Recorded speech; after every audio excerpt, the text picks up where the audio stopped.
अस्सलामुअलैकुम friends, welcome to Hasni presents once again. तो इस बार इस वीडियो के अंदर जो हमारी प्लेलिस्ट चल रही थी मैट्रिसेस एंड डिटर्मिनेंट्स, उसका पार्ट 3 है ये। और इस वीडियो में इंशाल्लाह हम ये एक्सरसाइज 4.1 कवर कर लेंगे इंशाल्लाह पूरी। और इस एक्सरसाइज को कवर करने के लिए जो हमें मेन टॉपिक्स चाहिए ना, वो मैंने तो पहले से मेंशन किए हैं। मैट्रिक्स मल्टीप्लिकेशन, मैट्रिक्स डिटर्मिनेंट और ट्रांसपोज।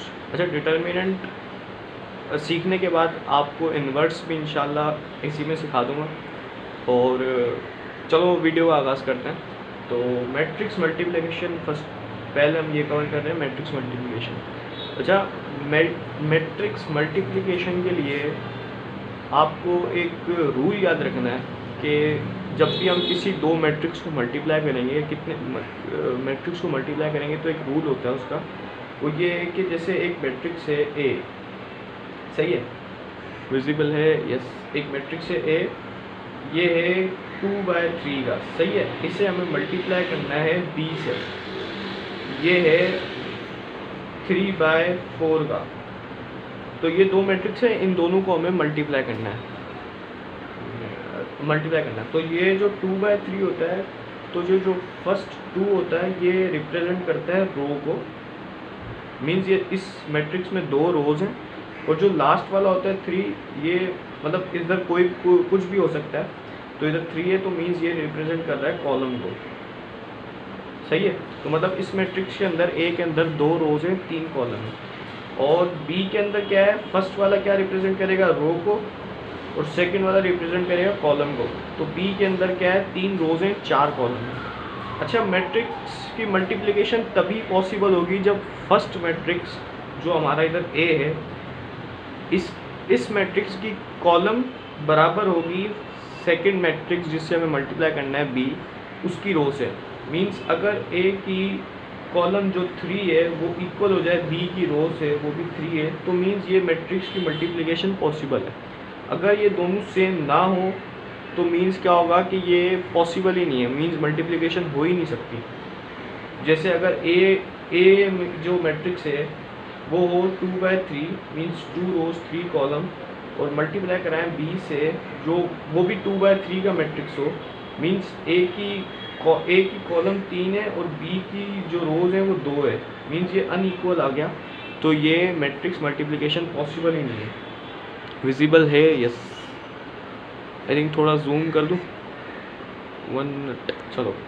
तो मींस तो क्या ख्याल रखना है आपको, ख्याल ये रखना है कि जो मैट्रिक्स जो दो हम मल्टीप्लाई कर रहे हैं, उन दोनों मैट्रिक्स को की रोज़ और कॉलम्स देखनी है। जो फर्स्ट मैट्रिक्स है उसकी अगर उसकी कॉलम और सेकंड मैट्रिक्स की रो अगर बराबर इक्वल हो गई तो मींस मैट्रिक्स मल्टीप्लिकेशन पॉसिबल है।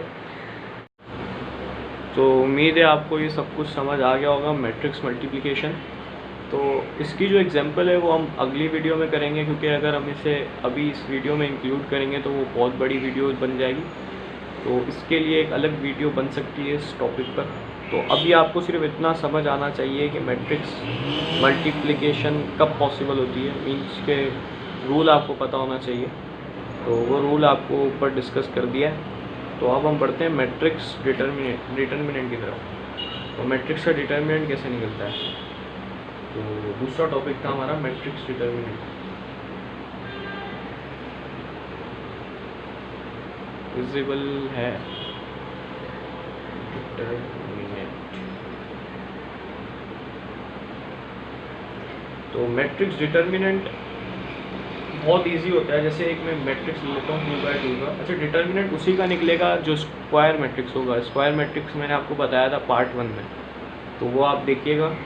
स्क्वायर मैट्रिक्स तो मतलब कहने का है कि डिटर्मिनेंट सिर्फ उसी मैट्रिक्स का निकलता है जो स्क्वायर मैट्रिक्स हो, जैसे 2/2, 3/3, तो ये डिटेल में डिस्कस किया हुआ है। तो एक मैं 2/2 का स्क्वायर मैट्रिक्स लेता हूँ, वो है 2 0 4 3, विजिबल है। तो ये एक 2/2 का स्क्वायर मैट्रिक्स है। तो इसका हमें डिटर्मिनेंट लेना है। तो डिटर्मिनेंट की ये एक मैट्रिक्स है। तो डिटर्मिनेंट की साइन क्या होती है कि हम मैट्रिक्स के जो लार्ज ब्रैकेट्स हैं, इसे हम क्या करते हैं, एक सिर्फ लाइन में रिप्रेजेंट करते हैं ऐसे 2 0, वो सेम का सेम मैट्रिक्स लिखेंगे हम 4 3, सही है। अगेन उस सेम लाइन देंगे, एक मैं थोड़ा और जूम कर दूँ, सही है, वो सेम लाइन देंगे अगेन। अब रूल क्या होता है कि जो मीन्स के इसे हम क्रॉस मल्टीप्लाई करेंगे, लेकिन अरेंजमेंट क्या होगी आपकी कि जो ये 2 और 3 है, पहले ये दो आपस में मल्टीप्लाई होंगे मीन्स इन दिस वे, सही है, फिर होगा ये दो आपस में मल्टीप्लाई और बीच में साइन आएगी नेगेटिव की। तो एक मिनट, जैसे 2 और 3 है तो इन दोनों का प्रोडक्ट होगा 2 और 3, बीच में नेगेटिव की साइन, ये नेगेटिव की साइन और आएगा 4 × 0। ये है फॉर्मूला इसका, डिटरमिनेंट निकालने का 2/2 का, सही है। अब 2/2, अब 2 × 3 क्या होगा, 2 × 3 = 6 माइनस 4 × 0 0। तो इस मैट्रिक्स का डिटरमिनेंट क्या आएगा 6, तो 6 आ गया इस मैट्रिक्स का डिटरमिनेंट, सही है। तो ये तो हो गया 2/2 का। ऐसे ही अब हम 3/3 का ले लेते हैं। तो जैसे 2 3 0 1 4 3 2 1 0 0। अब ये एक 3/3 का मैट्रिक्स है। अब इसका डिटरमिनेंट लेना है। अब इसका रूल क्या होता है कि ये तो 2/2 का हो गया ना, कि हम क्रॉस मल्टीप्लाई कर देते हैं। अब 3/3 में क्या होता है, क्योंकि अब ये 3/3 है तो इसको 2/2 बनाना है ताकि हम डिटरमिनेंट ले सकें। एक तो वही साइन लेनी है कि हमें डिटरमिनेंट लिखने के लिए वो लार्ज ब्रैकेट से एक सिंपल लाइन में कन्वर्ट लिख के ये same matrix as it is उतार लेना, 4 3 0 1 4 3 2 एंड देन 1 0 0, ठीक है। उसके बाद क्या करना है, जो फर्स्ट एंट्री है, सही है, जिसे हम कहते हैं फर्स्ट रो फर्स्ट कॉलम में फर्स्ट एंट्री जो 3 है, इसे हम ले लेंगे साइड में, ठीक है। देन क्या करेंगे, एक 2/2 का मैट्रिक्स बनाएंगे। तो जब 3 ले लेंगे तो मीन्स इस 3 की रो मीन्स ये पूरी रो और इसका पूरा कॉलम ये हम कर देंगे निगलेक्ट, मतलब ये भी हम कर देंगे साइड में जब इस 3 को लेंगे। अब बाकी बचा ये जो सारा, ये हम ले लेंगे 2/2 के मैट्रिक्स में। ये इसका होता है तरीका, सही है। फिर ये आ गया 1, मतलब जो 2/2 का बन गया। देन क्या होता है, नेगेटिव के साइन, सही है। फर्स्ट पॉजिटिव, फिर नेगेटिव, फिर पॉजिटिव, फिर नेगेटिव, ये सीक्वेंस चलती है एक। अब सही है, अब ये मैंने लिया 4, तो अब अगेन अब जब मैंने 4 ले लिया, अब मैंने जब ये वाली एंट्री ली है 4, तो अब क्या करना है, इसी की लाइन की कॉलम और इसी की लाइन की रो अब हमें ये निगलेक्ट करना है। मतलब जो भी हम एंट्री ले रहे हैं और हम फर्स्ट 3 लेते हैं, फर्स्ट रो के जो तीनों एलिमेंट है वो इधर मेंशन करते हैं, तो हम उस रिस्पेक्टिव से हम उसकी रो और कॉलम को दोनों को हटाकर जो बाकी एलिमेंट्स होंगे वो अपने 2/2 के डिटरमिनेंट में लिखेंगे। जैसे अब हमने 4 लिया तो 4 की रिस्पेक्टिव कॉलम गई और 4 की रिस्पेक्टिव रो गई, तो बाकी बचा है 0, ये 1 और ये 0, सही है, विजिबल है, यस। अब क्या है, अब हमें लास्ट लेना है 1। अब 1 लेना है तो 1 के रिस्पेक्टिव, जैसे ये 1 लिया तो 1 के रिस्पेक्टिव कॉलम गया और 1 के रिस्पेक्टिव ये वाली रो भी गई, तो मीन्स ये और ये कैंसिल कर देंगे। बाकी क्या बचा, बाकी बचा 0 3 1 2, तो ये सर जी तरीका हो गया। अब बाकी वही क्रॉस मल्टीप्लाई करना है, जैसे 3 लिया, सही है, अब क्रॉस मल्टीप्लाई कर देना है इससे और इससे, बीच में नेगेटिव का साइन। अब 3 × 0 क्या होता है 0, वो माइनस फॉर्मूले का 2 × 0 0, ये बंद हो गया, सही है, माइनस ये as it is 4 as it is आ जाएगा। फिर अगेन वही कि ये क्रॉस मल्टीप्लाई इससे और ये इससे, 0 × 0 0, देन 1 × माइनस साइन, मतलब फॉर्मूले का 1 × 0 0, अगेन ये बंद। अब है लास्ट, एक मिनट 1 मैंने इधर लिखा नहीं था, सॉरी, ये इधर बंद होगा, ये 1 आएगा, सही है। तो ये पॉजिटिव का 1, तो अब क्या होगा, 2 × 0 क्या होता है 0 और नेगेटिव का साइन और 3 1 = 3, तो ये हो गया। अब हमें सिर्फ और सिर्फ इस कैलकुलेशन करनी है बस, और कुछ नहीं है। ये क्या होगा 3 इससे 0 से मल्टीप्लाई होगा क्योंकि 0 माइनस 0 0, 3 0 से मल्टीप्लाई होगा 0, सही। देन माइनस साइन 4 इंटू मतलब 0 0 माइनस 0 0 अगेन 4 0 से मल्टीप्लाई होगा अगेन 0, सही है। फिर पॉजिटिव का 1, अब ये क्योंकि 0 माइनस 3, 0 में से माइनस 3 गया -3 आएगा, और -3 जब +1 से मल्टीप्लाई होगा तो ये आ जाएगा -3। तो क्या होगा 0 माइनस 0 अगेन 0 एंड -3, तो इसका आंसर हो जाएगा -3। तो मतलब ये हो गया 3/3 का डिटर्मिनेंट। तो 3/3 का भी आपको थोड़ा सा, अगर आप नए होंगे तो आपको थोड़ा सा चेंज लगा होगा, क्योंकि इसका 2/2 से थोड़ा सा डिफ़िकल्ट होता है, क्योंकि हमें 2/2 में कन्वर्ट करना होता है इसे। तो लेकिन है इजी अगर आप देखें, कंसंट्रेट करें तो। जैसे 3/3 में जो भी होता है उसकी जो टॉप मोस्ट रो होती है उसके एक एक एलिमेंट को हमें हटाना होता है। हटाना नहीं बल्कि एक फार्मूला है कि उसको एक साइड में रख के फिर उसके रिस्पेक्टिव कॉलम, वही कॉलम और वही रो हमें निगलेक्ट करके बाकी जो मैट्रिक्स बचेगा 2/2 का वो हमें मीन्स लिखना है, और उसके बाद वही क्रॉस मल्टीप्लिकेशन बीच में माइनस का साइन लगा के ये हमें जो डिटर्मिनेंट होता है वो एक मीन्स के सिंगल नंबर होता है। तो ये हो गया डिटर्मिनेंट का तरीका। तो उम्मीद है आपको डिटर्मिनेंट समझ में आ गया होगा, मैट्रिक्स का डिटर्मिनेंट कैसे निकालते हैं 2/2 का और 3/3 का। तो अब हम आते हैं ट्रांसपोज पे। ट्रांसपोज जो हमारा लास्ट टॉपिक है, ट्रांसपोज। अच्छा, ट्रांसपोज में क्या करते हैं हम, बेसिकली जो भी मैट्रिक्स होता है उसकी रोज और कॉलम्स इंटरचेंज करते हैं, बस, और कुछ भी नहीं है। ट्रांसपोज बहुत इजी है। अब जैसे एक मैट्रिक्स है ए, सही है। अब ए में 3/3 का ले रहा हूँ, आपको समझ आ जाएगा। जैसे 4 2 0 1 5 9। अब ये मैंने एक मैट्रिक्स ले लिया ए। अब इसका मुझे निकालना है ट्रांसपोज। अब इसका ट्रांसपोज क्या होगा, हम लिखेंगे ए, सही है, ऊपर छोटा लिखेंगे टी जो रिप्रेजेंट करेगा ट्रांसपोज को, सही है।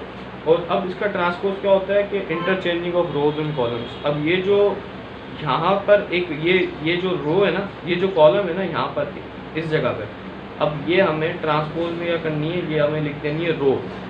मीन्स 4 2 0 एक कॉलम है, तो ये हमें लिख देना है एक रो में 4 2 0, सही है। अब ये जो सेकंड कॉलम है, सही है, इसे हमने लिख देना है सेकंड रो में 1 5 9। तो ये हमारा हो गया ए ट्रांसपोज, सही। इससे जैसे मैंने तो कॉलम के हिसाब से समझाया है, आप इसे रो के हिसाब से भी समझ सकते हैं। जैसे 4 और 1 यहाँ पर एक सिंगल रो है, सही है, इसे हमने कर देना है कन्वर्ट कॉलम के अंदर 4 और 1। 2 और 5 एक सिंगल रो है यहाँ पर, तो हमने कन्वर्ट कर देना है कॉलम में 2 और 5। 0 9 इधर एक सिंगल रो है, तो हमने इसे कन्वर्ट कर देना 0 9 कॉलम में। तो ये हो गया एक ट्रांसपोज मैट्रिक्स का।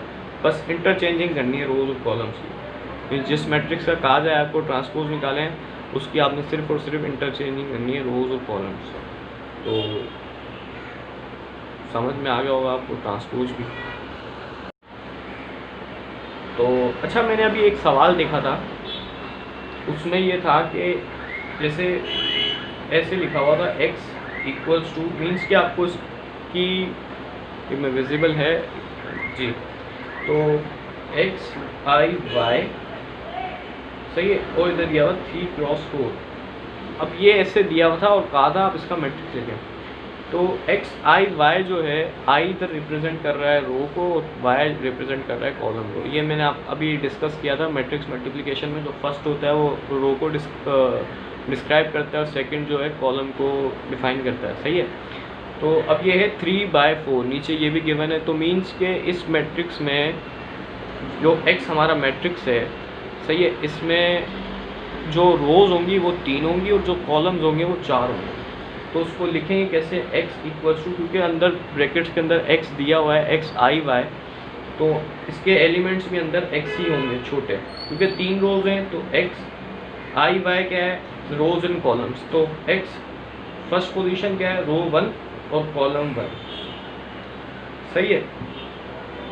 तो सेकंड आ जाएगी, क्योंकि 4 कॉलम है, x क्या है, ये फर्स्ट रो है, तो ये रो फर्स्ट, और कॉलम कौन सा, ये कॉलम सेकंड आ जाएगा क्योंकि ये फर्स्ट था, ये सेकंड कॉलम है।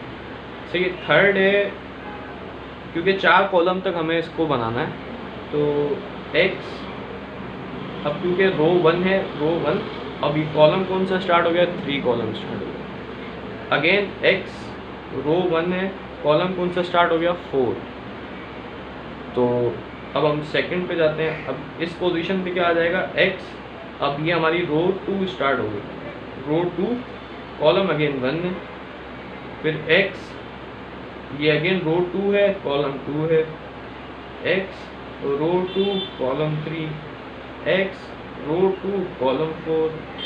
तो अब ये हमारी थर्ड रो स्टार्ट हो गई, x, रो 3, कॉलम 1, x, रो 3, कॉलम 2, x, रो 3, कॉलम 3 और x, रो 3, कॉलम 4। ये हमारा मैट्रिक्स बन गया 3/4 का।